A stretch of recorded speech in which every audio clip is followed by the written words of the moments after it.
Hello friends, कैसे हैं आप लोग। चलिए आज हम लोग साइंस के एक टॉपिक लेके आए हैं जो कि प्याज के बारे में है। जैसे दोस्तों, प्याज में काटने से आंख से आंसू कैसे निकलते हैं। देख सकते हैं ये प्याज है दोस्तों। देख सकते हैं क्या है, प्याज है जिसको इंग्लिश में ऑनियन बोलते हैं। चलिए हम जानते हैं प्याज अगर हम काटते हैं तो ऐसे छिलते हैं या कुछ भी करते हैं या काटते हैं तो हमारे आंख से आंसू क्यों निकलते हैं, आज हम जानते हैं, इसी के बारे में चर्चा करेंगे। ठीक है दोस्तों, ध्यान से सुनो। देखिए प्याज जो है इसमें जो एसिड पाया जाता है वो है सल्फ्यूरिक अम्ल, जो कि स्वाद में खट्टा होता है। एसिड का मतलब, जिसमें पूछे आपको कि प्याज में कौन सा अम्ल या एसिड पाया जाता है तो आप बोलिएगा क्या, सल्फ्यूरिक अम्ल। क्या पाया जाता है? सल्फ्यूरिक। यानी जैसे हम लोग सेल्फी लेते हैं ना दोस्तों, कैसे याद करोगे एसिड को, उसी से बना है सल्फ्यूरिक अम्ल। याद करने का ट्रिक है दोस्तों, ऐसे नहीं है सेल्फी लेना है, नहीं, आपको क्या करना है, सल्फ्यूरिक अम्ल याद करना है। प्याज में कौन सा अम्ल पाया जाता है? सल्फ्यूरिक अम्ल। यहाँ तक क्लियर हो गया दोस्तों। अब हम जानते हैं प्याज को हम अगर काटे तो इसमें देखिए दोस्तों, इसमें क्या होता है, अब दो प्रकार के अम्ल पाया जाता है, एक होता है सल्फर और एक होता है अमीनो अम्ल, जो कि प्याज के काटने के बाद ये दोनों अम्ल पाया जाता है। क्या हो जाता है प्याज में, क्या पाया जाता है, सल्फर और अमीनो अम्ल। ठीक है,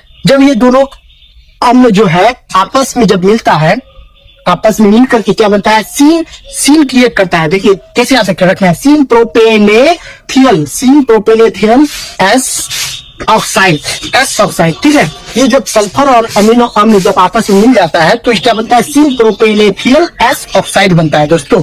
ये बनने के बाद क्या होता है दोस्तों, जब ये आपस में मिलकर के ये बन जाता है तो ये क्या करता है, ये हवा में क्या होता है दोस्तों, हवा में जानते हैं कि नमी पाया जाता है, नमी पाया जाता है, पानी पाया जाता है। तो उस पानी में मिल करके हमारे आंख जब होता है, जब आंख में भी पानी पाया जाता है, हमारे हवा के माध्यम से आंख में टकराता है और हवा जो आता है आंख के आंसू में निकल करके जब मिल जाता है वो क्या बन जाता है, सल्फ्यूरिक अम्ल। क्या बन जाता है, सल्फ्यूरिक अम्ल। सल्फ्यूरिक अम्ल जब सीन प्रोपेनेथियल एस ऑक्साइड, ये गैस हवा से संपर्क करके हमारे आंख के आंसू में आती है तो ये सल्फ्यूरिक अम्ल बन जाता है, सल्फ्यूरिक अम्ल के रूप में धारण करता है, जिससे हमारे आंख में बहुत ही जलन महसूस होता है दोस्तों। इसी जलन को दूर कराने के लिए हम लोग क्या करते हैं दोस्तों, हम आंख से आंसू निकालते हैं दोस्तों। यही हमारे सल्फ्यूरिक अम्ल जब ज्यादा हो जाता है दोस्तों तो क्या होता है, हमारे आंख से आंसू निकलता है। इसी आंसू को रोकने के लिए हम क्या करते हैं दोस्तों, आंख से आंसू निकालते हैं ताकि हमें राहत मिल सके। यही है दोस्तों प्याज का एक कहानी का स्टोरी है दोस्तों, कि हम क्या समझते हैं दोस्तों, प्याज से हमारे आंख से आंसू कैसे निकलते हैं दोस्तों। आपको सिंपली जवाब देना है कि प्याज में कौन सा एसिड पाया जाता है, सल्फ्यूरिक अम्ल पाया जाता है, और ये इसमें जो पाया जाता है सल्फर और अमीनो अम्ल पाया जाता है। जब ये आपस में मिलकर के क्या बनता है, सीन प्रोपेनेथियल एस ऑक्साइड का रूप धारण कर लेता है, जो कि गैस का रूप धारण कर लेता है। इस गैस से हवा से